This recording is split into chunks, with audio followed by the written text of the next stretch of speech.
Kim Pao Fanay, binakbaka ng isang fan na nagsabi na tamad si Paulo at nabutas nito, maleta ni Kimi.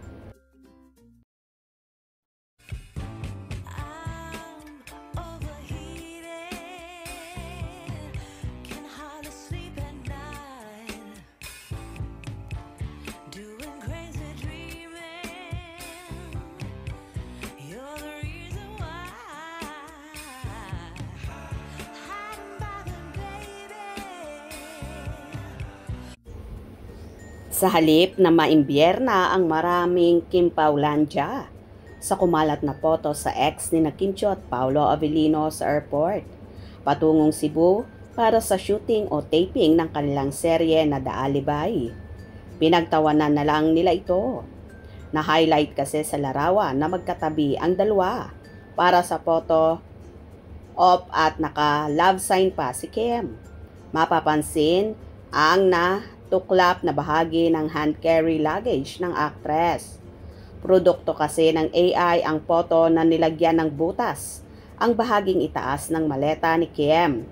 Tawang-tawa ang ilan dahil bukod sa hindi totoo na natuklap ang maleta ni Kim, pagkaliit-liit naman ng maleta ni Paulo sa tabi niya.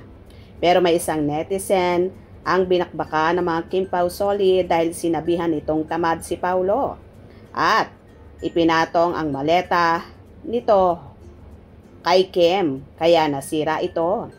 Tinawag na bobo ang nasabing netizen na naniniwala sa AI edited na photo ng dalawa. Bukod sa nasabing larawan, kanya-kanyang AI din ang iba pang bigyan ng bagong look ang magka-love team. Maliban dito, kanya-kanyang paandarin ang ibang mga fans sa kanilang post na nakasakay sa eroplano, nasa airport, nasa dagat at kung saan-saan pa para lang masabing pupuntahan nila ang Kim Pao para bisitahin ang shooting nito. Pero ang ilan ay para ipakita ang kanilang suporta at kasiyahan dahil matutuloy ang ikatlong serye ng dalawa kahit dilulo lang ang ilan sa patravel. Kaloka nga ang ilan at naniniwala agad sa mga AI na photo na hindi muna magmasid kung totoo ba ito. Kaya naman sa nang bash at gumawa nito kay Paulo at inakusahan pa ang aktor na tamad ito kaya nabutas ang maleta ni Kimi. Binakbaka naman siya ng solid Kim Pao fanatics. Hindi nila nagustuhan ang paratang na ito kay Paulo.